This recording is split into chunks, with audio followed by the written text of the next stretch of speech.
let's talk about the coded language, or it's not even coded anymore. We know yeah, it's not. Right? It's We can decipher through the nonsense, like not making progressions. Well, the thing about it is that narrative stems from the Senior Bowl, right? Because I'm reading an article in the Ringer on the Ringer, and it was saying how actually he actually threw past his first read more than any of the other four quarterbacks that's supposed to be in the first round. And it was a 2% margin between him at about 19% and the next dude at about 17, lower than 17. So that narrative should have died then, right? Just because the numbers are what they are. But then you go into the Senior Bowl and there's just one guy who says, well, he had trouble. He really hit the first target a lot. It was like, well, we're at the Senior Bowl. So my first target is probably an NFL receiver. Right. Of course he's open. Right.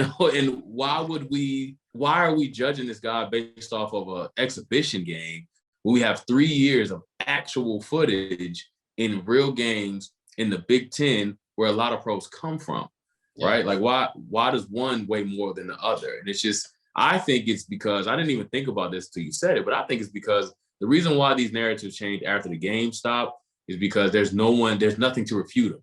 It's all, it's just talk. And it's just, now we have to go on what we think now, as opposed to what we can actually see. Right. And for a guy like Wilson from BYU to just shoot up the charts out of nowhere, he wasn't even, I think I saw one article where he was going into the season, he was ranked 50. Yeah. Right. He was the 50th rated quarterback. And now all of a sudden he's a shoe-in at number 2. When have we ever even seen that work? Like, when is that a guy that just comes out of nowhere and gets drafted in the top 5 to work out? That rarely works. Yeah. And so I think that it's still an uncomfortability with Black guys leading your team at the quarterback position. There was also a narrative with Justin Fields that says that he was, Dan Orlovsky on ESPN just came out of nowhere and said that he heard that he was a last guy in, first guy out kind of guy.